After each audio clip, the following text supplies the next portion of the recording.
വേടനെതിരെയുള്ള കഞ്ചാവ് കേസ് അന്വേഷണം സിനിമയിലേക്കും. വേടന്റെ മാനേജർക്ക് കഞ്ചാവ് കൈമാറിയത് ഒരു സിനിമാ നടന്റെ സഹായി എന്നാണ് വിവരം. വേടന്റെ സംഗീത പരിപാടികൾ നിരീക്ഷണത്തിലായിരുന്നില്ല എന്നാണ് പോലീസിന്റെ വിശദീകരണം. കഞ്ചാവ് കേസിൽ റാപ്പർ വേടൻ ഉൾപ്പെടെ 9 പേരെ ജാമ്യത്തിൽ വിട്ടെങ്കിലും കഞ്ചാവ് എത്തിയ വഴിയെക്കുറിച്ച് വിശദമായി അന്വേഷിക്കാനാണ് പോലീസ് നീക്കം. പ്രതികളുടെ ഫോൺ ശാസ്ത്രീയ പരിശോധനയ്ക്ക് വിധേയമാക്കും.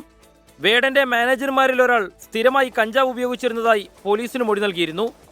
മലയാള സിനിമയിലെ ഒരു നടന്റെ മാനേജറാണ് ഇയാൾക്ക് ലഹരി വിൽപ്പനക്കാരനെ പരിചയപ്പെടുത്തിയത്. ഇതുവഴിയാണ് വേടനിലേക്കും കഞ്ചാവ് എത്തിയത്.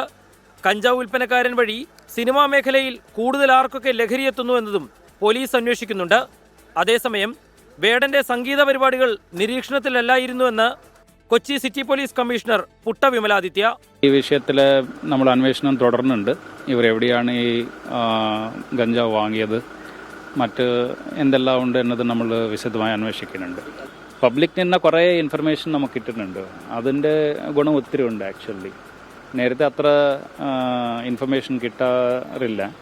അപ്പോൾ ഇത് അവർക്ക് നല്ല കോൺഫിഡൻസ് ഉണ്ട്. പോലീസിനെ അങ്ങനെ ഇൻഫർമേഷൻ കൊടുക്കുന്നുണ്ട്. കേസിൽ എക്സൈസുമായി സഹകരിക്കാനാണ് പോലീസ് തീരുമാനം. പോലീസ് തയ്യാറാക്കിയ എഫ്ഐആറിൽ വേടൻ 2ാം പ്രതിയാണ്. എസ് ശ്യാംകുമാർ, 24 കൊച്ചി.